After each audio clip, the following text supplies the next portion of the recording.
Hallo und herzlich willkommen bei Togo Reisemobile. Heute geht es um ein Pössl Summit 600L Shine. Ja, ich habe mir eingeprägt, der Name gehört andersrum. Schöne Grüße. Bevor wir aber ins Video starten, habe ich eine Frage an euch. Und ich würde euch bitten, das einfach mal unten in die Kommentare zu schreiben. Es gibt immer wieder Leute, die mich darauf ansprechen, dass sie gerne so eine Powerstation, das hier ist jetzt eine EcoFlow, keine Ahnung wie sie heißt, die mit ins Auto integriert werden sollen. Ist das wirklich eine Baustelle, die für euch relevant ist oder nicht?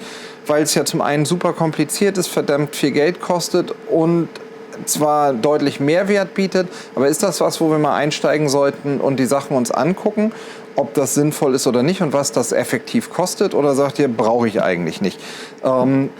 Die hat sich ein Mitarbeiter gekauft, da gucken wir jetzt uns die Sachen mal an.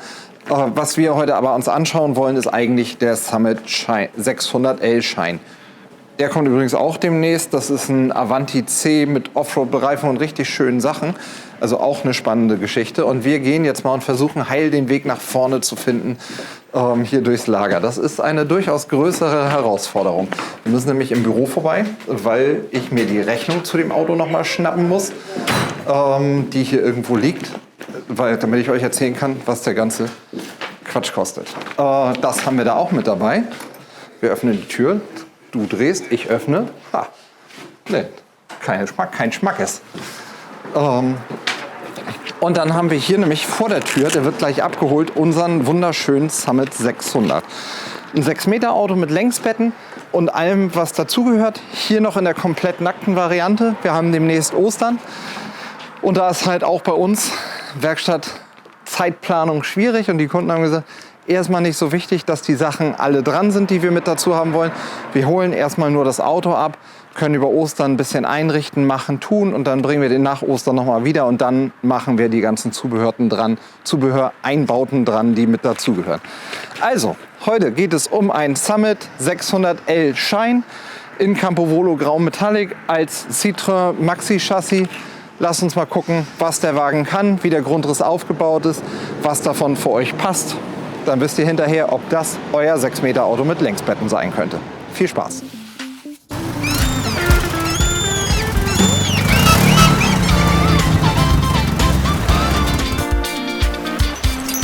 So, wir fangen von außen an, ganz klassisch. Also, wir sehen 5,99 Meter Außenlänge. Typischerweise wäre der Grundriss hinten Heckbetten quer. Wenn man Längsbetten will, wird es ein 636er. Was sich so ein bisschen, ich würde mal sagen, als Mikrotrend abzeichnet, ist, dass jeder Hersteller Stück für Stück auch 6-Meter Autos mit Längsbetten mit im Programm hat. Bei Pössl gibt es da neben dem Summit 600L Shine auch noch den Roadster 600L. Und bei Westfalia könntet ihr euch den Columbus 600E anschauen. Das wären aus unserem jetzigen Programm die Fahrzeuge, die zur Verfügung stehen, wo man ein kompaktes Auto hat, aber trotzdem riesengroße Betten. Und dadurch, dass die Summits immer das Schwenkbad drin haben, ist es hier tatsächlich auch eine Nasszelle, die man sogar vernünftig gut benutzen kann. Das, was wir hier unterm Strich haben, auf den ersten Blick fällt auf, ihr könnt von außen nicht sehen, was für ein Fahrzeug es ist. Wir haben keinerlei Dekor drauf. Die Außenfarbe ist Campovolo Grau. Das sieht man jetzt, ich weiß nicht, wie das vom Licht ist, es könnte auf dem Video sogar weiß wirken. Das ist ein absolut helles Grau, was zu dem Maxi-Chassis mit den dunklen Radläufen, den vielen dunklen Applikationen, Fenstern, Klappen gut passt. Da bin ich total dankbar, wie sich das die letzten Jahre entwickelt hat. Wenn ich mir überlege, vor ein paar Jahren hatten wir dunkelgraue Fensterrahmen, grau hier, weiß da. Es war so ein Kuddelmuddel. Und eigentlich seit ein paar Jahren haben die Zubehörhersteller sich alle entschieden, alles auch in schwarz anzubieten. Und das macht es unterm Strich natürlich viel schöner. Fertig ist der Wagen hier natürlich noch nicht. Da fehlen noch Fahrradträger, Radio, Rückfahrkamera, Musik, all solche Sachen. Es gibt uns aber umso mehr heute die Möglichkeit, das Auto im Serienzustand, so wie es ab Werk von Pössl gekommen ist, zu sehen. Was auf den ersten Blick auffällt, Modelljahr 2024 heißt bei Pössl, dass wir Fenster in der Nasszelle haben, auch in den Schwenkbädern. Das war in den Jahren vorher immer nicht der Fall und das ist was hier tatsächlich, finde ich, ein großes Plus ist. Alleine, weil man durchgreifen kann, sich Sachen rausgeben kann. Was dafür wegfällt, ist die Dachhaube oben im Dach. Die müsste man dann am Ende des Tages als Option dazu bestellen, wenn man jetzt Autos neu bestellt. Die Front gucken wir noch einmal kurz drüber, wahlweise ja als Citroën oder Fiat. In dem Fall haben wir jetzt hier einen Citroën mit dem 3,5 Tonnen Maxi-Chassis, das heißt die Achslasten und die technischen Fähigkeiten des 4-Tonnen-Autos. aber zugelassen mit 3,5 Tonnen, um eben länger TÜV, kein LKW-Überholverbot und so weiter und so fort zu haben. Und der hat jetzt, das sehen wir aber nachher auch auf der Rechnung, 165 PS. Auf der Seite hier ist es so, gibt nicht so viel, was man sagen kann. Wir haben bei den Summits immer Rahmenfenster mit drin, was ich euch einmal zeigen will, weil das so ein bisschen im Alltag unserer Videos untergeht. Der Wagen hat jetzt eine Zuziehhilfe von Pössl mitbestellt, die ist beim Summit übrigens nicht Serie, die müsst ihr bestellen. Das heißt, in dem Augenblick, wo ich den Kontakt hier herstelle, zieht die Zuziehhilfe das Ganze ran und so kann man, wenn ihr Kinder an Bord habt oder wenn ihr selber auf einem engen Stellplatz steht, wo ihr die Nachbarn nicht stören wollt oder vielleicht einer von euch im Auto schläft, die Tür total leise schließen. Was ich immer wieder denke, weniger Dekor ist oft mehr. Da hinten wir noch nichts dran gebaut haben, dass es da nur eine Anhängerkupplung zu sehen gibt, denke ich, können wir mal direkt ins Fahrzeug reinstarten. Und dabei antworten wir auch gleich eine der Fragen aus dem letzten Video. Da war die Frage aufgekommen, kann ich die Tür auch weiter aufmachen? Es geht prinzipiell, musst halt sicherstellen, dass das Fenster hier nicht geöffnet wird. Momentan ist es so, dass Pössl quasi eine Sperre in der Schiebetür hat, dass wenn ihr das Fenster hier aufhabt, dass man das nicht mit der Tür sozusagen abrasiert. Das heißt, ich kann natürlich die Sperre wegnehmen, das sind nur 2 Schrauben. Dann muss ich aber sicherstellen mit Warnaufklebern oder vielleicht sogar mechanischer Sicherung, dass das Fenster hier nicht geöffnet wird. Das sollte man hinkriegen, aber die Werke machen es eben nicht, weil man das zwischendurch immer wieder guckt. Aber am Ende wäre es relativ einfach gemacht. Hier beim Summit ist es auch nicht ganz so schlimm wie bei anderen Fahrzeugen, weil das Fenster relativ weit hinten ist. Wir haben ja durchaus Fahrzeuge, wo die Tür nur bis hier aufgeht. Da wird es dann schon ein bisschen enger, aber wir könnten sicherlich noch so 40 cm Schiebetürweg generieren. Bei allen neuen Autos, haben wir jetzt in vielen Autos schon gesehen, haben wir den Kühlschrank hier im Eingangsbereich, zeige ich ja meistens nur von innen, ist aber natürlich einfach auch gerade von außen der echte Mehrwert, dass ich eben von hier, wenn ich unter der in diesem Wagen noch nicht vorhandenen Markise sitze, einfach an alles rankomme. Ich habe jetzt 2-3 Mal von Kunden das Feedback bekommen, das muss euch ja bei eurer Entscheidung auch bewusst sein, dass das zwar eine mega gute Position ist, man aber auch, wenn man von drinnen ist, natürlich ein bisschen tiefer abtauchen muss, weil der Kühlschrank hier unter der Arbeitsplatte ist. Aber gerade beim Summit Shine haben wir hier vorne verhältnismäßig viel Bewegungsfreiraum. Deswegen empfinde ich das als keinen echten Nachteil, der mit da ist.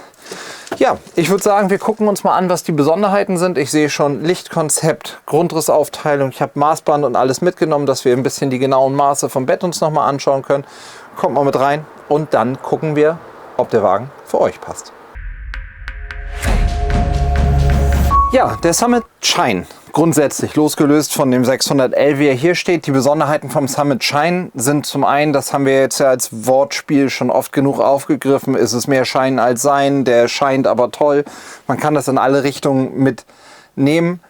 Prinzipiell muss man es auch immer wieder verwenden. Er scheint halt schon an sehr vielen Stellen, weil wir indirekte Beleuchtung oben haben, weil wir die beleuchteten Schrankklappen haben, weil wir die hinterleuchteten die hinterleuchtete Blende vorm Fensterrahmen haben, weil wir Leselampen hier mit dran haben und das ganze Lichtkonzept sich nach hinten auch durchzieht und wir hier in Pössl-Verhältnissen wahnsinnig viel Lampen, wo immer ihr hinguckt, mit haben. Das ist die eine Besonderheit des Shine, das heißt super viel Licht, das hellgraue Dekor mit den Dunkelholz-Dekorfarben abgesetzt und dann so wie er hier steht mit der Sitzbank in dem typischen Scheinstoff.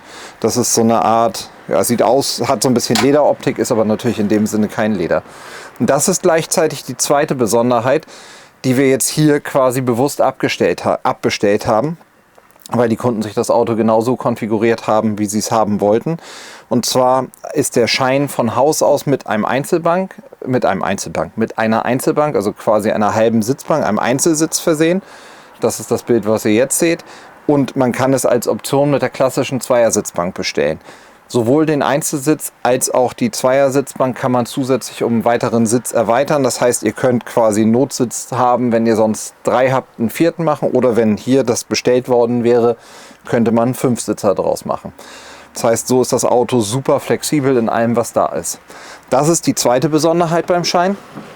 Und die dritte Besonderheit ist das, was Pössl hier oben Multi-Roof nennt. Das heißt, ihr habt hier oben, wir haben ja immer die Entscheidung, wollt ihr eine offene Ablage oder einen Skyroof. Pössl hat gesagt, hier braucht ihr euch nicht entscheiden. Wir machen das Multiroof rein. Das heißt, diese Platte kann man komplett rausnehmen und entweder habt ihr das Ganze als offene Ablage oder als großen Durchstieg und ihr könnt jedes Mal entscheiden, wie ihr das haben wollt.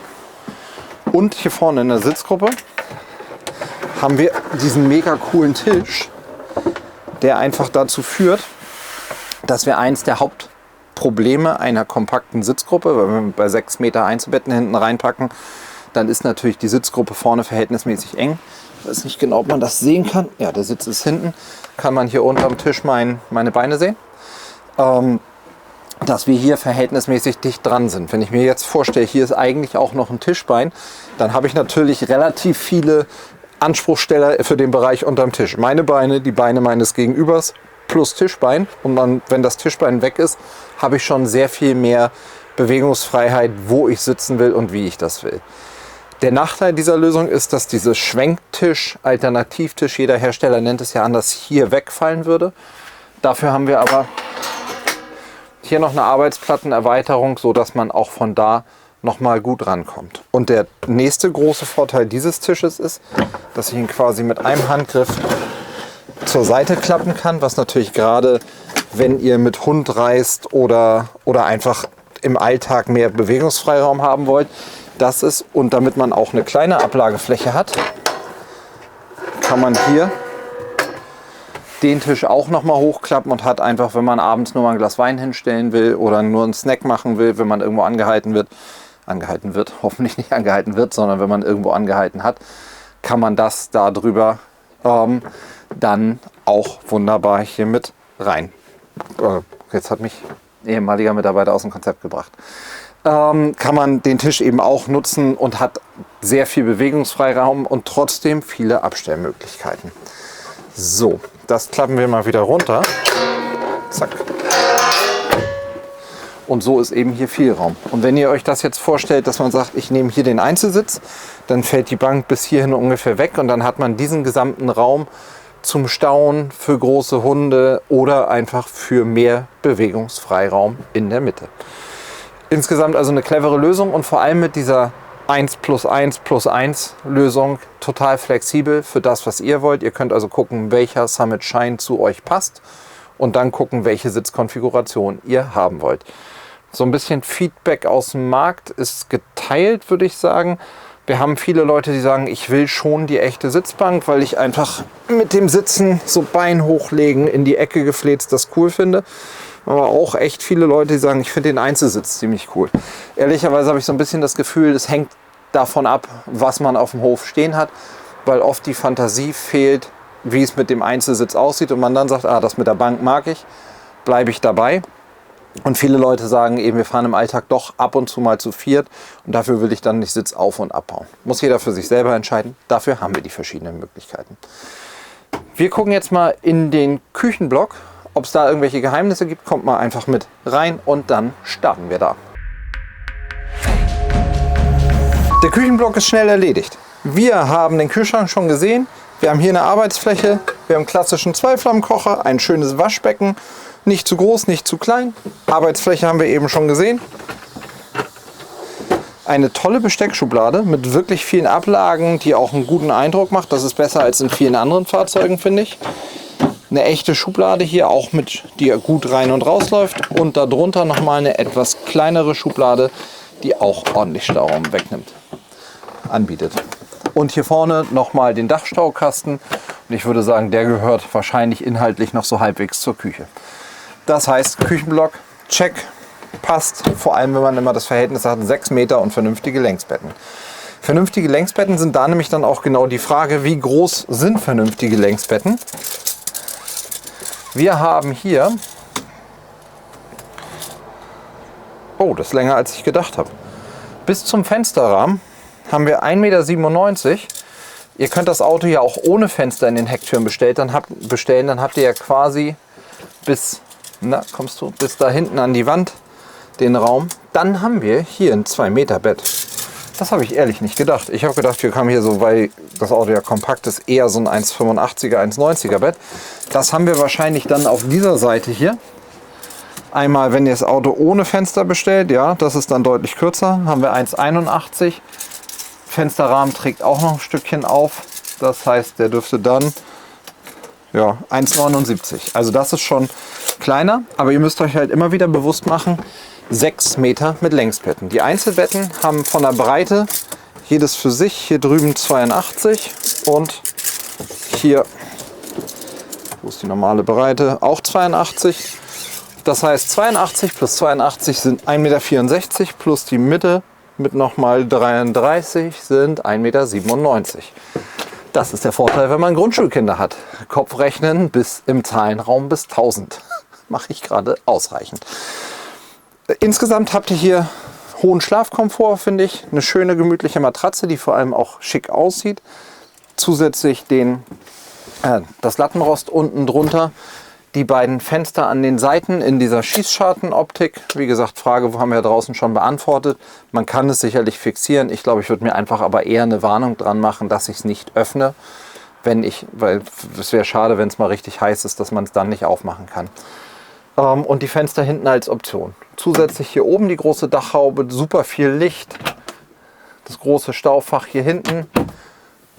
Seitlich nochmal die Fächer. Und auch hier, genau wie vorne in der Sitzgruppe, die Stromleisten dran mit den Lesespots. Und wie viel haben wir jetzt serienmäßig mit dabei? 1, 2, 3, 4 vorne in der Sitzgruppe. Also es sind wirklich 5 Spots bei diesem Auto mit dabei. Finde ich auf jeden Fall eine gute Sache. So ein Stauraum oder so ein Bett bringt natürlich auch sehr viel Stauraum mit sich. Aber da gucken wir gleich von außen nochmal rein, dass wir das für euch messen.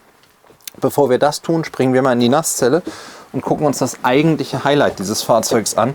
Oder was heißt das eigentliche Highlight? Aber eine der Besonderheiten der Summits von Pössl an, weil wir hier das sogenannte Schwenkbad mit drin haben. Schwenkbad, weil es schwenkt. Einfach erklärt, ist auch selbsterklärend und seit diesem Modell ja eben mit dem Fenster dort an der Seite, was einfach dazu führt, dass ihr gleichzeitig auch eine zusätzliches kleines Fach sozusagen habt, wo man Duschsachen stehen lassen kann. Und ihr seht im Prinzip auf den ersten Blick, jetzt bin ich natürlich mit 1,92 deutlich über 100 Kilo, große Füße, Schuhe an. Nicht derjenige, der in so einem, das ist ja ein Bad aus dem 45er Bad, ständig duscht. Ich könnte das hier. Ich muss für mich ganz klar sagen, ich bin eigentlich ein bisschen zu kräftig für ein Schwenkbad. Das geht. Wir haben ja selbst ein Turin Vario. Ich komme damit klar. Manchmal wäre für mich eine Lösung mit einem Vorhang, die zwar technisch gesehen nicht so schön ist, aber mir einfach den Raum mit an Bewegungsfreiraum gibt, mit gut dabei. Die meisten von euch sind aber deutlich schlanker als ich. Wer jetzt sagt, mir fehlt hier Stauraum, es gibt von Pössl inzwischen optional so Taschen, die man hier mit hinbekommen kann. Da musst du mal bitte aus dem Video von der CMT raussuchen. Da haben wir eine kurze Sequenz gemacht. Die schneiden wir euch jetzt einfach mal mit rein, damit ihr eine Idee habt, was geht. Und zwar sieht das so aus. Pössl haben wir nicht so viel Neues. Es gibt eigentlich nur 2 Kleinigkeiten. Und die sind beide im Summit. Deswegen nehme ich euch jetzt einfach mal mit nach vorne. Und zwar haben wir in den Summits jetzt ja seit dem Modelljahr 24 das Fenster in der Nasszelle-Serie. Also bei allen Autos, die quasi dieses Schwenkbad haben, was wir ja aus allen kennen, ist das Fenster in der Nasszelle-Serie. Damit ist aber ja bei den meisten Schrank weggefallen. Und dafür gibt es jetzt hier oben so Taschen. Die sind nicht Serie, sondern eine Option für alle Autos, die ab März kommen. Bestellbar. Ich versuche, da sind so Spanngurte drin. Das Schöne hier ist, dass man die Tasche quasi rausnehmen kann. Und dann habt ihr quasi die Tasche in der Hand und könnt damit auch auf dem Campingplatz losgehen. Da gibt es noch so einen Spanngurt, der hier einfach eingeklippt wird. Und dann kann man das quasi wie eine Handtasche nehmen und mitnehmen. Und zu dem Taschenpaket gehört, das machen wir mal wieder so, zum Taschenpaket gehört auch hier noch die Tasche, dass einfach mehr Ablagen sind. Jetzt, wo ihr das gesehen habt, ich hoffe, das war ein guter Einschnitt, wisst ihr, wie man dort Stauraum generieren kann. Und wenn man die Schwenkwand eben zurückklappt, mit der indirekten Beleuchtung hinterm Spiegel, dem Licht von der Seite und eben optional in diesem Modell ja jetzt dann eine Dachhaube oben, eine Nasszelle, in der man auch als großer Mensch, ich setze mich mal auf die Toilette, wir nehmen mal hier die Markus Günther Referenzposition. Ich würde sagen, passt. Kriege ich die Tür zu? Sekunde. Jo, passt auch hervorragend. Also Ich stoße nicht mal gegen die Nasszellenwand. Ich muss mich nicht besonders hinsetzen. Ich habe hier so ein bisschen, na gut, der ist jetzt auch geöffnet. Ich würde gerade sagen, den geöffneten Wasserhahn habe ich hier so ein bisschen in der Seite. Wir haben im neuen Modell, ja, wo ich gerade so bequem sitze, einen kleinen Wechsel. Hier sind jetzt überall USB-C-Steckdosen. Das heißt, wir haben hier unten einmal USB-C. Und im Küchenblock direkt gegenüber haben wir auch bei den serienmäßigen Steckdosen, klapp mal bitte die untere auf, kommst du da ran? Unter der USB-Steckdose, genau. Und eine 230 Volt Steckdose, die hat natürlich nur Strom, wenn ihr auf dem Campingplatz steht. Und USB-C drüber, weil das ja ein ganz klarer Trend ist bei den USB-Steckdosen. Das Waschbecken ist klein. Da gibt es inzwischen im Zubehör Aufsetzmöglichkeiten, die quasi das vergrößern. Das muss jeder für sich selber entscheiden, wie es ist. Insgesamt finde ich das Bad aber schön und mag das Schwenkbad von der Idee. Und es ist die absolute Alleinstellung. Wenn ihr sagt, alles schön und gut, ich möchte aber eine andere Nasszelle. Der Roadster 600L ist die gleiche Grundrissidee, aber mit einem Raumbad von Pössl. Und wenn ihr sagt, ich möchte weder Raumbad, das sind diese 2 Lamellentüren, noch Schwenkbad, der Columbus 600E von Westfalia. Gleiches Konzept, aber klassische, feste Nasszelle. So, jetzt müssen wir von hier, bevor wir nach hinten gucken, einmal nochmal die Klappen hier unten aufmachen. Hier haben wir einmal Stauraum. Die müsste auch aufgehen. Genau, da ist nochmal Stauraum. Da können wir jetzt von oben nicht reingucken. Und zusätzlich haben wir hier, bei so einem 6 Meter Auto mit Längsbetten geht uns ja ein bisschen der Kleiderschrank verloren. Deswegen hat Pössl gesagt, wir müssen irgendwo einen Kleiderschrank haben. Haben wir hier die Möglichkeit, einen Hängeschrank zu haben. Ob das jetzt praktisch ist, seine Sachen da reinzuhängen, weiß ich nicht genau. Ist aber auf jeden Fall ein toller Stauraum, wo man viele Sachen, die man vielleicht nicht im Alltag ständig braucht, gut unterbringen kann. Ja, ich glaube, dann haben wir im 600 Schein hier alles von innen gesehen. Dann lasst uns noch mal bitte von außen den Stauraum genau vermessen, damit ihr prüfen könnt, ob euer Sportequipment in dieses Fahrzeug reinpassen würde. Bevor wir abtauchen in den Stauraum, gönnt euch noch mal einen Blick oben in der Perspektive. Ganz klassisch die 540er und 600er mit Längsbetten, einfach mit dem offenen Raumkonzept. Das setzt sich immer mehr durch, dass man einfach die komplette Blickachse nach vorne frei hat, was einfach so ein Auto unterm Strich deutlich großzügiger wirken lässt. Und die Lichtstreifen, die überall eingearbeitet sind, geben dem Ganzen natürlich nochmal die Tiefe, die da ist. Und wie cool das eigentlich ist, merkt man sowieso erst, wenn es dunkel drumherum ist. Aber es ist auf jeden Fall ein Auto, was für mich super viel Gemütlichkeit ausstrahlt. Prinzipiell kann man das ganze Bett natürlich auch wegnehmen, um diesen riesen Stauraum auch zu Zweck zu entfremden. Wenn ihr irgendwie Umzüge oder sowas machen wollt, würde ich aber nicht unbedingt empfehlen, weil das einfach ein zu schönes Auto ist. Guckt mal, ob ihr mit dem Stauraum hier unter klarkommt. Wir haben hier einmal in der vollen Tiefe 1,48 und dann haben wir hier ja ein bisschen weniger. Da sind es 1,26 und in der Breite hier vorne haben wir 1,05 Meter.